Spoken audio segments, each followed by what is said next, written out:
Hey everybody, welcome to What the Talk. This is our bonus show. We record this live each and every week exclusively on patreon.com/whatthetalk. I'm joined by the man, the myth, the legend, Mr. Paul Thurrott. How you doing, Paul? Sorry. Pretty good. Do you, How are do you you? get Paul Thoreau often? Oh, yeah. Yeah. You do. Everyone butchers my name. Is that the go-to? People say Paul Thoreau because I have been asked, Um, like people that have heard the show or know you. I've yeah. heard not a lot, but people have come and said, "Oh, you do the show with Paul Thoreau." I don't think about this anymore. You know, I guess in New York, probably, I was checking in at the hotel recently. I guess it was New York. And the guy checking me in said, "How do you pronounce your last name, by the way?" And I told him, and then he kind of repeated it back, and then he said it again. And I was like thinking to myself, that's good customer service. I mean, good for him, but like, I don't even, I don't even notice any. I don't even care. Like, someone could butcher my name, I just acknowledge. Like, it doesn't matter. I My get name's terrible. Zarion Yeah. a lot, not Zarian, Zarion, Zagdagarian, Zach, Zagdagarian. Zagdagarian. What is that? Like the dictator from Turkey or something? Like what? I got a little secret about my last name. I don't know if you know that. I changed my last name. Yeah, no, I did know that. Yeah. That's why I say Zagdagarian. Or what? Is it your last name? Because your name was a longer version, Very right? Like long, very yeah, long, and I changed it because it was just yeah. ridiculous Yeah, what I'm to doing is use. butchering that memory, but You know, we were talking about on What the Tech. We were talking about services and things like that. I was a big forum user, and mhm, essentially the forums are gone. Forums are dead. yeah, Right? Social networks have kind of taken over, but yep. threaded discussions have really become a thing on Facebook. If you're talking about forums, Oh, that's Facebook's interesting. Facebook is really what the. Are you part of any group or community on Facebook? Today, no, I mean, I have a rich history with this stuff. I remember trying to think what version of Windows this would have been. And back in the day, like in the mid 1990s, Microsoft's beta support groups were all on CompuServe. And the interesting side effect of that was you had to pay to be on CompuServe. You paid by the minute. So all this nonsense, all these people on Twitter attacking me today because I don't like emojis, and this is like the central, thing that is going to drive their day for some reason. Do you not Would use never. any emojis? No, I hate emojis, but the central, like, it doesn't matter. Actually, the point here is it literally doesn't matter what I think about emojis. It doesn't matter at all. What I'm saying is, in the mid 1990s, if I had gone on to a CompuServe forum at my cost, you would never have found out my opinion about emojis because that would have cost me money, and no one would have replied to it because that would have cost them money. And what that forces you to do is focus and stay true to the job at hand, right? And so, at some point after the release of Windows 95, if I'm not mistaken, but roughly in that time frame, they switched the support forums for the beta groups to be on internet news groups. And Microsoft at the time had developed the predecessor to Outlook Express, which was then called Internet Mail and News. And the news part of that was threaded discussion groups on Usenet, right? So But limited, right? It was limited. limited in what way? Wasn't it on if you used okay, let me think about this. If you had Outlook, it wasn't as Mhm. limited as Outlook Express. No, or was it No, the dude, opposite? God, I you're can't remember. you're mixing. I think you're mixing things up here. But I'm just saying that the groups themselves were on Usenet. Like, you could have used any client you wanted. It didn't matter. The point of this is only that once it went out, and it was good. It was actually good, right? So this opened up those discussions to more people. Some people, frankly, could not afford to pay Yeah. CompuServe to be on CompuServe. So this was a more democratic kind of a thing. I think it was good overall, but it leads to the slippery slope of today where I spend the day arguing about people over emojis because I think that people that like emojis are children. And people who like emojis don't like to be called children. And back and forth we go. But, that's the world of today. But there's nothing you can't argue about. So um, I I spent a lot of time on internet. Actually, it goes back before that. So I'm sorry. Yeah. So I've spent a lot of time on what I would call Usenet news groups. Right. In fact, I did it before I understood that that's what they were, because that's how I used to use AOL Yeah. to access Usenet news groups before Windows 95. So this would have been 93, 94, that time frame. And that's how I I got that's into it too. Yeah, Yeah. through the walled garden of Yeah. AOL, right? Yeah. Yeah. So, but that was, jeez. I mean, I haven't. This is like asking me, like, when was the last time I was on Telnet, or when was the last time I used IRC? I don't remember. It's been a long time for this kind of stuff, and Usenet news groups are the same I thing. still use IRC. I mean, that's one of the we had an Yeah. IRC. Our chat room was an IRC until recently that I said I Sure. don't want to deal with it anymore. I don't want to deal with having a server and all that stuff. So we went over to just using YouTube's chat or Discord. I'm big into Discord too. That's what I really use now all the time for chats. Right. Discord has kind of taken over for the IRC, which is amazing to see that it's just a fancier same concept really. It's just a client is based in the app. Oh, jeez. I'm losing my mind here. But let me think here. One of the things about you, I'm going to walk into it because I'm just going to talk myself until I remember what the term is. But one of the things about Usenet news groups was that you could break up files into small chunks, and then the news Yes. group client would combine them for you and download them into a single file. And it was probably a more efficient way of doing that. There's a modern version of that. It's a way that people will distribute like illegal movies and applications on, like, what am I thinking of? I know what you're thinking about. Right? It's sitting on the tip of my tongue. It's like it's a I know, isn't that awful? But Well, wasn't Rapid Share like that for a while? yeah, but there's They a were term for doing this that. kind of technology. There's a what do you call this kind of thing? It's terrible. Somebody give us a a name in the chat. Yeah, someone knows this. Yeah, so if you go like, you're like, I want to download the new whatever movie online, like you're going to get it's going to be this kind of file. It'll be this kind of a client. And you're basically, what you're doing is pulling it down from multiple locations at the same time, if I'm not mistaken, right? You're combining it into one file. You're basically doing the same thing that a Usenet news group used to do. And it's called what? And it's What is that called? What? Now we're not going. No, I got to look on I must have one of these things. I'm going to lose my mind on this. Hey, you know what you reminded me of though? Do you remember how it used to work on AOL? No. When you were doing that? So on AOL, you used to go to like the Where's chat rooms, right? Oh yeah. Or it's like server 1. Sometimes it's just called server 1 or server 2. And a guy would have like a macro setup where certain words. We're not talking about torrents, are we? What MG Geek is asking. Yeah, BitTorrent. That's it. BitTorrent. Oh, you couldn't come up with that? Look, dementia. It hits you. I thought you were going somewhere else.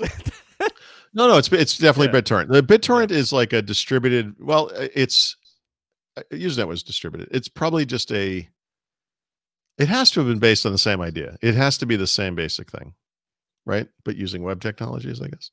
I'm embarrassed for myself that I didn't just throw out BitTorrent at you. BitTorrents. Remember, they were going to be like BitTorrent. Like you could, share files with an individual through BitTorrent. They were going to be like cloud storage services based on BitTorrent. I believe they're doing it now. Yeah, it exists. Yeah. Video streaming services like that. Turn it into a legit business of some kind. Yeah, they people have. So to the AOL thing, the way that it worked on AOL, so you go into the chat room and you would request a list, slash list or whatever it was, and you would get an email and it would say, the command, whatever it was, and then 1 through 300 or 1 through 89 would have been Office 97. So you put it in the chat room, and then you would get an email. You would get email of like 57 different files that were like 10 megs each. Oh. And then you would download it, and you could actually have it in AOL's download manager, which they had one back then. Yeah. You could actually queue all of them up. Yeah, and do some each day or something. And there were 15 or 10 meg or 7 meg RAR files. Sure. Those are big files. I mean, one of the big problems I had with MP3 files, and this is now the late 90s, right? Because I think it was the Plus Pack for Windows 98 had a DVD player application in it, as opposed to like an MP3 player, like a Windows Media Player, which was eventually included in Windows Millennium Edition. MP3 files to me were too big. I couldn't, because and those things might have been 5 megabytes or something.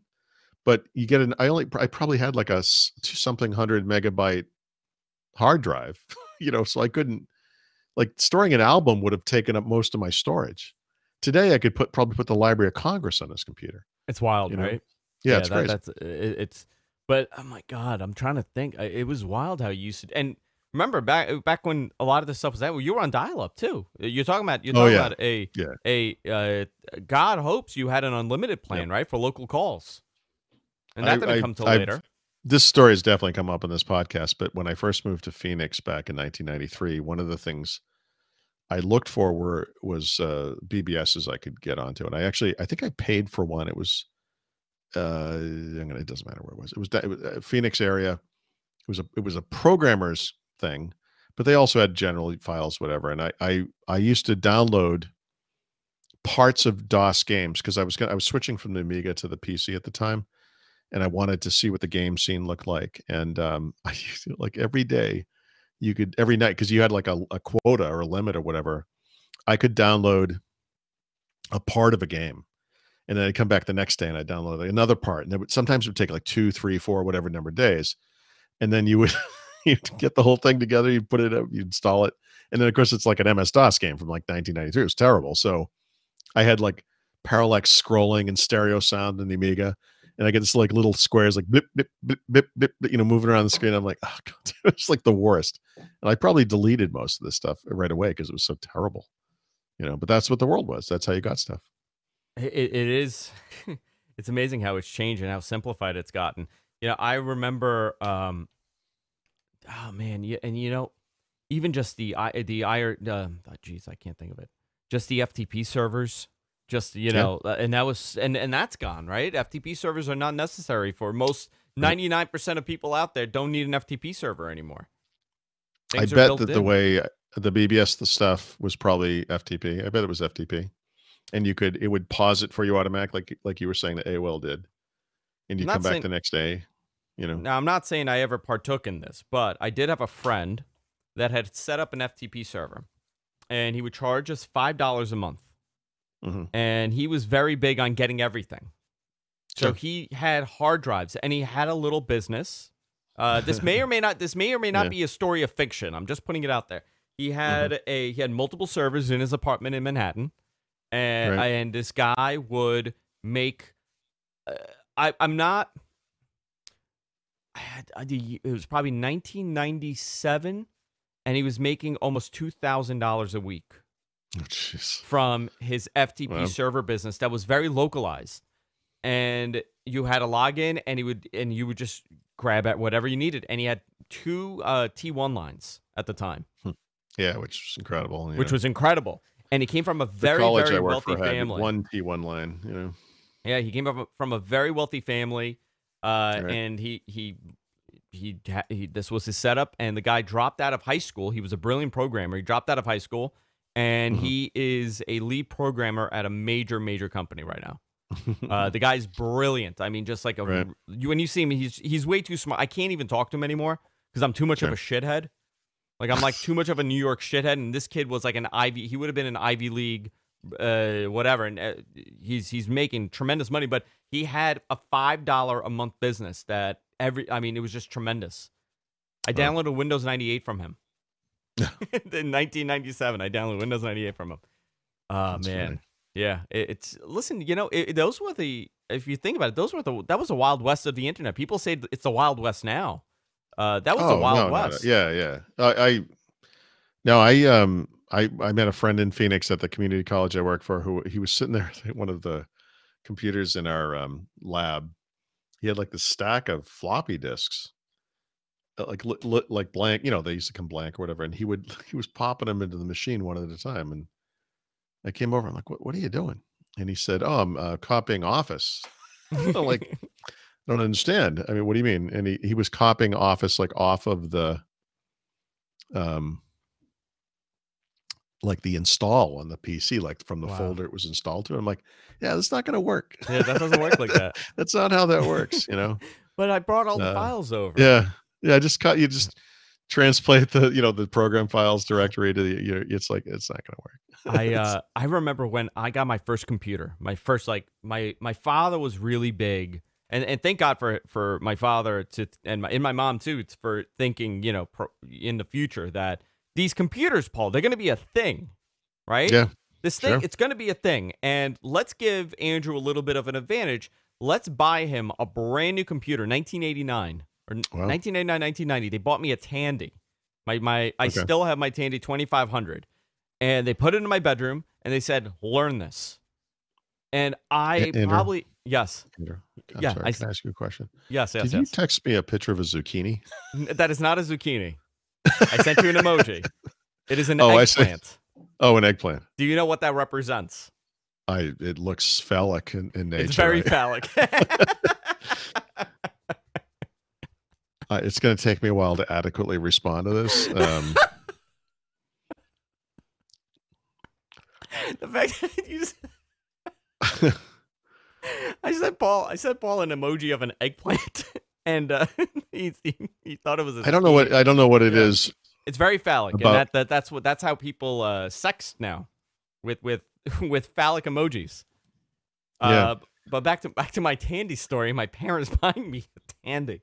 By the way, my parents bought me that Tandy, and at the end of the day, I'm sending emojis that represent penises to a grown man.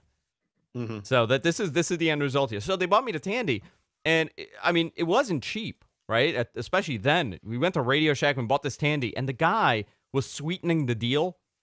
And we got the dot matrix printer, and we got the panel, the strip, the power strip that had the Tandy logo on it, and all this stuff. Oh, yeah. And he goes, "Listen, meet me in the back.